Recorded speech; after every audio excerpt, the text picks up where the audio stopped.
আইএসের বিরুদ্ধে মসুল অভিযানের মাঝে ধ্বংস হল ৪০০ বছরের ঐতিহ্যবাহী গ্র্যান্ড আল নুরি মসজিদ। এজন্য ইরাকি কর্তৃপক্ষ আইএসকে দায়ী করলেও জঙ্গি গোষ্ঠীটি ঘটনার দায় চাপিয়েছে মার্কিন বাহিনীর উপর। ২০১৪ সালে এই মসজিদ থেকে তথাকথিত খিলাফত ঘোষণা করেন আইএস প্রধান আবু বকর আল বাগদাদি। ২০১৪ সালের ২৯ জুন মসুলের এই মসজিদ থেকেই তথাকথিত খিলাফতের ঘোষণা দেন আইএস প্রধান আবু বকর আল বাগদাদি। তাই বরাবরই আলোচনার তুঙ্গে ছিল প্রাচীন এই স্থাপনা।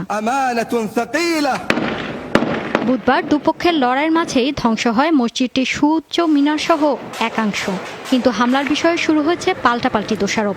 আইএসের নিজস্ব বার্তা সংস্থা আমাক নিউজে দাবি করা হয়, মার্কিন বিমান হামলাতে ধূলিসাৎ হয়েছে ৪০০ বছরের ঐতিহ্যবাহী মসজিদটি। এই অভিযোগ পুরোপুরি অস্বীকার করেছে মার্কিন বাহিনী। বিবৃতিতে দাবি করা হয়, যৌথ বাহিনী মসজিদের ৫০ মিটারের মধ্যে পৌঁছানোয় ঘটানো হয় বিস্ফোরণ, যা আইএসের বর্বরতার সবচেয়ে ঘৃণ্য উদাহরণ।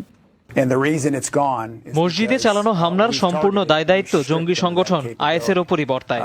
কারণ ধর্মীয় স্থাপনায় বিস্ফোরণ ঘটানোর মতো ঘৃণ্য অপরাধ তারাই করে থাকে। এটা শুধু মসুল নয়, গোটা ইরাকিদের ধর্মীয় চেতনা বিরোধী কর্মকাণ্ড।